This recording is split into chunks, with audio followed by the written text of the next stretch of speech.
Welcome back, ladies. Thank you for joining me. I am standing here between the dining room and the kitchen. That should be good. And I'm going to start addressing this right here. As you know, the doorway was there, and it has been extended to, let me see if I can do this, to right here. And that is 4 feet. So the floor here is higher than it is here.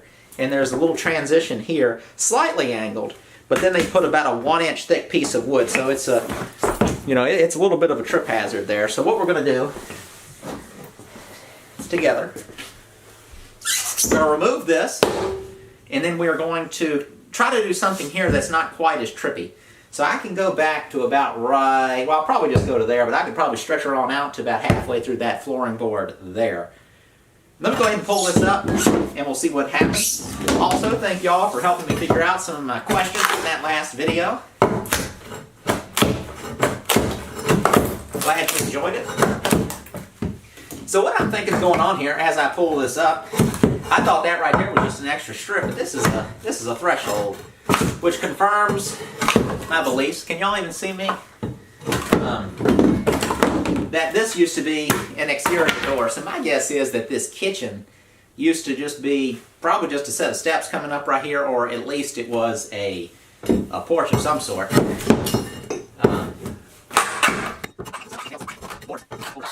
It'll probably all pop up pretty easy. And I get a constant question in a lot of videos. This is probably how I should do things instead of talking so much when I'm not listening. People are asking me how I know how to do certain stuff, and I've answered it before. But the answer is doing exactly what you see me doing. Nobody knows how to do anything until you do it. So sometimes it's trial and error. Other times it is Googling things. Give me a second.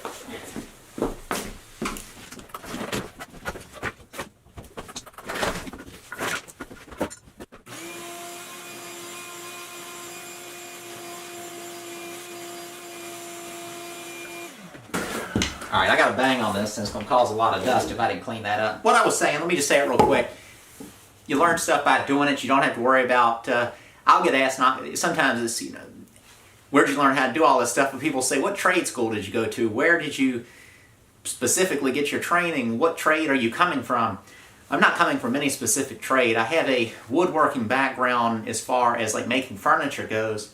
Other than that, I'm just kind of generally a handy person. My dad does a lot of stuff where he's fixed a lot of things, worked on houses, but again, still that's informally, not with any kind of formal training.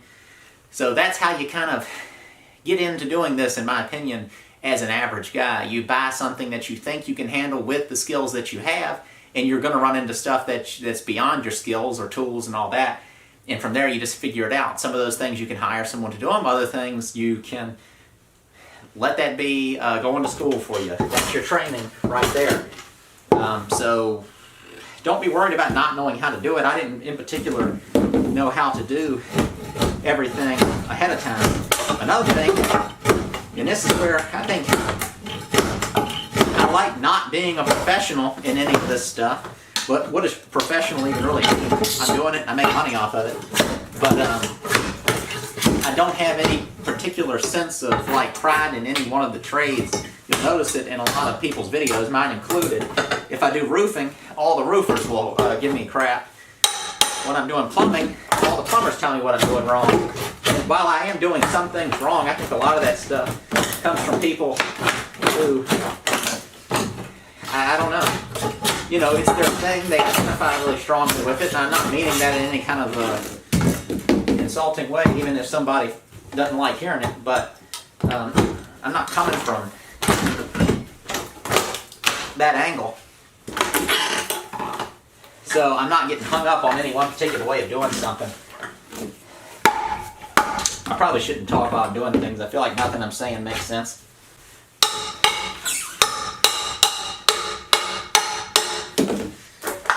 I don't know why they put this sheet metal on here.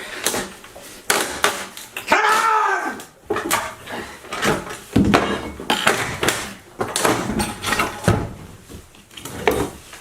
we go. All right, we're down to the sill plate, whatever it's called there. And they kind of blocked in between some of the joists. So these are the floor joists there. So I'm probably going to fill this in, and then I'll maybe cut some little pieces that drop right on top. Basically, I'm going to have to rig it up, and then the only surface that won't be rigged up is a nice transition that comes down to this floor. Looking at it now, it is pretty short this way to have to drop that far. The only other option would have been probably to raise this entire floor, but I'm not going to do all that. I'll probably maybe cut this out and maybe even cut this back a little bit. The further it goes this way, the gentler that slope can be. It doesn't have to be such a step up so quick. And there's no door swinging here, so I don't have to worry about the fact that, which way a door is going to swing and all that, but it's just a throughway. I don't know if there was a door here before. I can't remember now. Enough of that. Let's continue. Snap it. Even sticks to linoleum.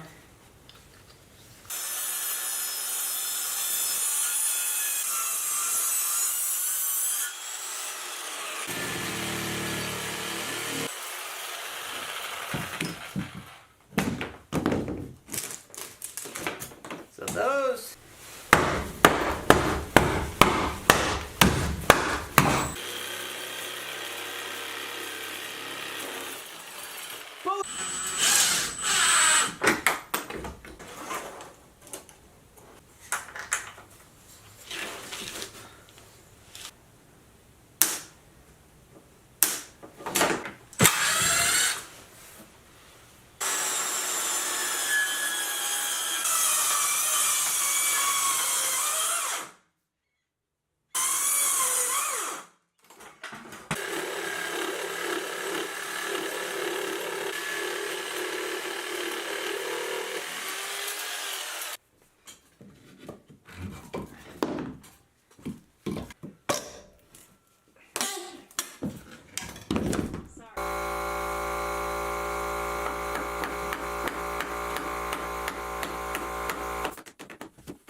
quick explanation of what I just did before we move on. Again, this floor is lower than the dining room. This is the kitchen. This piece right here is a 3/4 inch piece of plywood, and then we had those short tapered pieces that created the right angle. Right down here from the kitchen to that transition, that is flush. Up here, there's a 3/4 inch. It's set down 3/4 of an inch from this surface. The reason is because I'm going to come back in with another piece, the actual finished floor, that will go right here. That will be a wide board that goes across, or pieces of flooring. But when it comes down to this actual transition here, I'm going to have vinyl plank flooring run right up to that, and then this piece will have a lip that goes up over that to create that finished appearance. So vinyl plank flooring, then the finished floor, which will be 3/4 of an inch thick, probably a oak board or something going across here with polyurethane on it, or either painted the same color as here. And then if there's any discrepancy where the two meet up top, that will be sanded out before it is painted. The two tools I want to mention, this trim nailer and then the Kreg Jig. The Kreg Jig I use to screw down those short pieces. You saw me, it's called pocket hole screws, is all a Kreg Jig is doing. They work real well in construction applications when you can't get a framing nailer into a place where you don't want to split something wide open using a framing nailer, which are really abrupt. This right here, of course, is countersinking for the head and then for drilling a hole for the actual shank, so it's not putting much stress on the piece that you're screwing down to whatever else. So all those pieces were just pieces of spruce 2x6s. So this is a gentle way, but a very strong way, using the screws to get those attached. Then I use screws to screw down this 3/4 inch piece of plywood. Same reason there is because if I was to fire those nails through that, I think that would be rougher than if I was to use just these screws. Now, I could have pre-drilled these, which would have maybe been a little better, but everything is fine. Everything stayed solid. The use of the screws also has a better holding power long term. Ring shank nails would have worked good here too, but for example, down on these tips of those taper pieces that are under this, it's not very thick, but that screw is going to catch plenty, but the ring shank nail might not have a lot to hold into in that place. Stuff like this can be a little bit tricky. A lot of times people are always asking me how I know how to do certain things. This type of thing, you just got to figure it out as you go. There is no one way of going about this.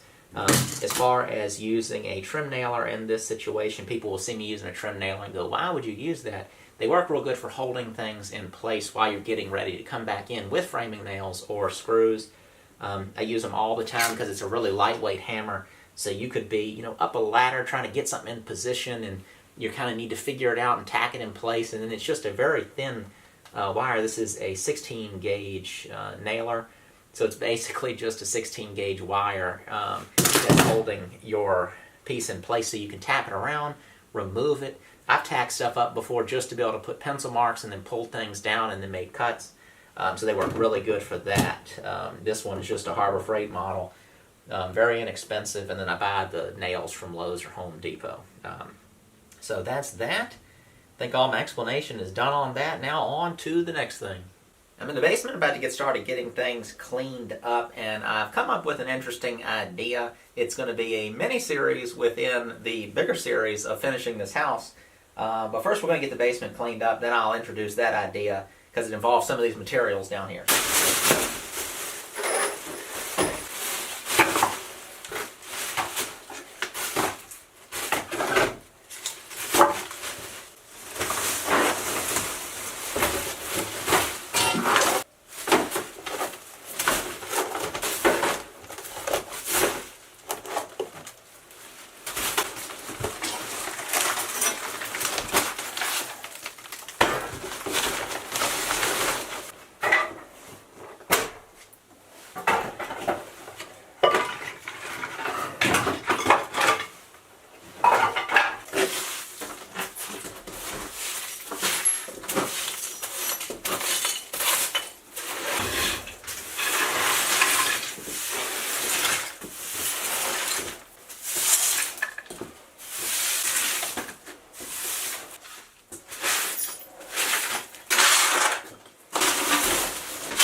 let's talk about the mini series within the bigger series, and that is going to be making a farm table and selling it out of wood that's coming out of this house, and then taking that money and throwing it right back in.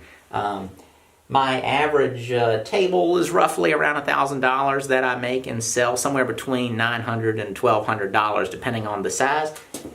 So I'm going to use the 4x4s to turn table legs. Then the top of the table will be made out of these 3/4 inch tongue and groove boards. And the apron boards, which are the boards that go between the legs that kind of make up the rest of the structure of a table base, will be made out of something else. I've got some wood outside. It's dark right now. We can't look at it, but it's some like 2x6s and stuff like that that I can plane down. But in this first mini episode, I'm going to try to keep them to maybe like a minute or two long in each video until the table's done. And then I'll report back on how much it sold for by the end. But we're going to get the materials ready, pull the nails, get the legs cut to length into blanks, and then in the next episode I'll probably turn those into table legs and maybe make the tabletop.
And that's that for today's mini episode. Legs, tabletop, apron boards will come from outside.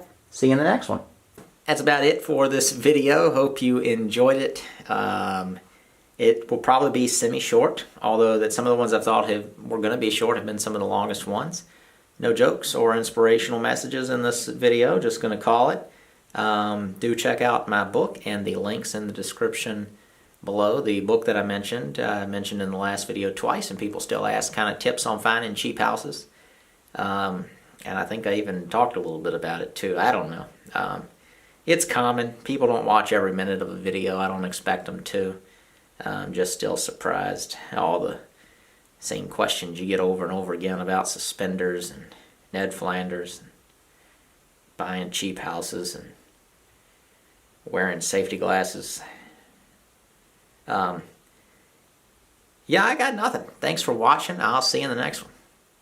On daybreak on the first snowfall, look east as the duck quacks. Stay away from little kids in the wintertime. They'll get you sick.